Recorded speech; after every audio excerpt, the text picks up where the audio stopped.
దీప తన కూతురని తెలుసుకుని జోష్నాతో ఒక ఆట ఆడుకున్న దీప మరియు దశరథ. జోష్న అసలు ఏం చేయబోతుందో తెలుసుకోవాలనుకుంటే ఇప్పుడే మా ఛానల్ తప్పకుండా సబ్స్క్రైబ్ చేసుకుని మా వీడియోని ఒక లైక్ చేయండి.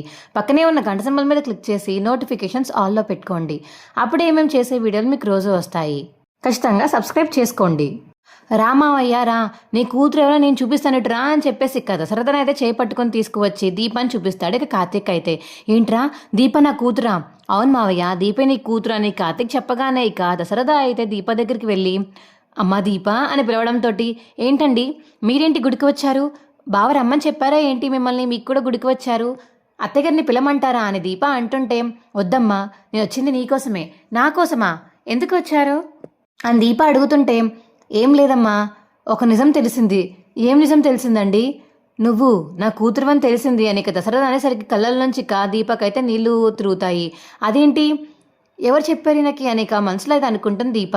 అప్పుడే ఇక కార్తీక్ వచ్చి దీప నేను నువ్వే కూతురు అని మీ నాన్నకి చెప్పేశాను, సరేనా? నువ్వు ఇక దాయాల్సిన అవసరం లేదు అని కార్తీక్ చెప్పడంతో నాన్న అని చెప్పేసి ఇక దీప అయితే దశరథని హక్ చేసుకుంటుంది. ఏంటమ్మా ఇన్ని రోజులు నా కళ్ళ ముందే ఉన్నా కూడా నాన్న అని చెప్పకుండా, నువ్వు నా కూతురు అని చెప్పకుండా పిలవకుండా అసలు ఎలా ఉన్నావమ్మా అని దశరథ అడుగుతుంటే ఏం చేయమంటారు, మిమ్మల్ని చూసుకుంటూ బతికేద్దాము, మీకు మంచిగా ఆరోగ్యంగా ఫుడ్ ఇద్దాము, మంచిగా అన్ని వండి పెడదామనే వచ్చానండి మీ ఇంటికి.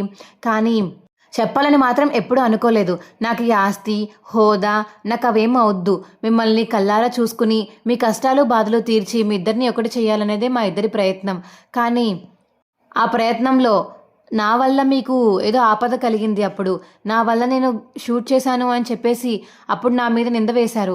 కానీ నేను షూట్ చేయలేదు నాన్న అని దీప అంటుంటే అందుకేనా ఇన్ని రోజులు నిజం చెప్పకుండా సైలెంట్గా ఉన్నారు నువ్వు మీ ఆయన?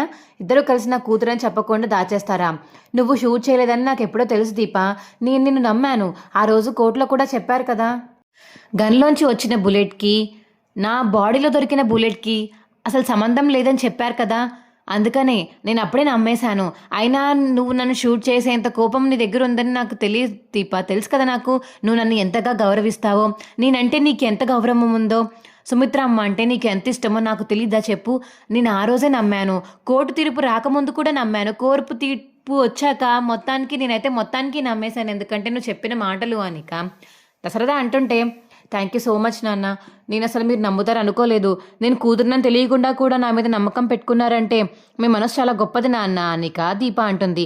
సరే నేను ఇంటికి వెళ్తాను, ఇంతసేపు ఇంటికి రాలేదు ఎక్కడికి వెళ్ళిపోయాను అనుకుంటారు, మళ్ళీ ఇక్కడ కానీ మా చెల్లి చూసిందంటే ఏంటి అంటే అని అడుగుతూ ఉంటుంది, మళ్ళీ అందరికీ చెప్పాలి, నేను వెళ్తాను అనిక దశరథ వెళ్ళిపోతుంటే నాన్న మామూలుగా గుడికి వచ్చానని చెప్పొచ్చు కదా, చెల్లి నీ కోసం చూడడానికి వచ్చానని అత్తయ్య మీద వంక పెట్టి కాసేపు ఉండొచ్చు కదా నాన్న అనిక దీప అడిగేసరికి సరేనమ్మా నీకోసం ఉంటాను అనిక దశరథ అయితే ఉంటాడు.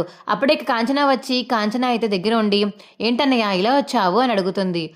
ఏం లేదు నీకోసం వచ్చాను చెల్లి, గుడికి వద్దాం అనుకున్నాను, మీరు కూడా ఈ గుడికి వస్తున్నారని కార్తీక్ చెప్పాడు, అందుకని గుడికి వచ్చాను అని దశరథ చెప్పడంతో అవునా మంచిది, సరే పూజ చేస్తున్నాము, పూజ అయిపోవచ్చింది వెళ్ళిపోదాంలే అన్నయ్య అని కాంచన అంటుంది. ఇక పూజ అయిపోయాక ఎవరింటికి వాళ్ళు వెళ్ళిపోతారు. కార్తీక్ దీప ఏమో దశరథ వాళ్ళ ఇంటికి వెళ్తారు.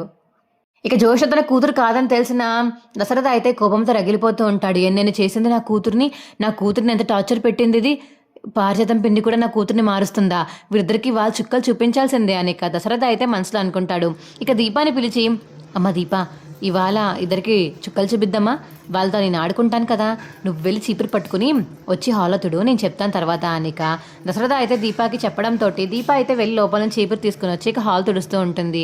అప్పుడు ఇక దశరథ అయితే దీప నువ్వెందుకు తుడుస్తున్నావు, ప్రెగ్నెంట్గా ఉన్నప్పుడు తుడవకూడదని తెలియదా నీకు, నువ్వు వేరే పని చేసుకో, ఇదిగో జోష్నమ్మ పిన్ని ఉన్నారు కదా ఇందులో ఎవరొకరు చేస్తారులే అని దశరథ అంటుంటే ఏంటి డాడీ నేనెందుకు చేస్తాను నిలుతుడ్డం, ఏ ఇల్లు నీది కాదా, నువ్వు నా కూతురివి కాదా, అదేం డాడీ అలా అంటున్నారు కదా, నువ్వు నా కూతురివి అయినప్పుడు మన ఇల్లు మనం తుడుచుకోవడంలో తప్పేముంది, దీప ప్రెగ్నెన్సీతో ఉంది, తన ప్రెగ్నెన్సీకి ఏమన్నా అయితే మళ్ళీ మా చెల్లితో నాకు మాట వస్తుంది, తను ఇక్కడ అంతలా బరువులు లేపడం ఇలా తుడవడం వంగి పనులు చేయడం తను చేయకూడదు, తన పని తను చేసుకుంటుంది, వంట చేస్తుంది, మీరు ఇల్లు తుడవండి అనిక దశరథ చెప్పేసరికి డాడీ అనిక జోష్న అంటుంది తుడుస్తావా ఇంట్లోంచి బయటికి వెళ్ళిపోతావా చెప్పు, నీకంటూ విడిగా ఒక రూమ్ తీస్తాను అక్కడ ఉంది కానీ ఇంటికి కూడా రావాల్సిన అవసరం లేదు, నీకు ఈ ఆస్తిలో వాట కూడా రాదు అనిక దశరథ అనడంతో అదేం డాడీ ఇల్లు తుడకపోతే ఆస్తిలో వాట ఇవ్వడం మానేస్తారా, అవును మరి తన ఇల్లుని తను శుభ్రం చేసుకోలేని మనిషి ఇంకో ఇల్లు ఇంకా ఆస్తిలో వాటని ఏం నీట్గా చూసుకుంటుంది?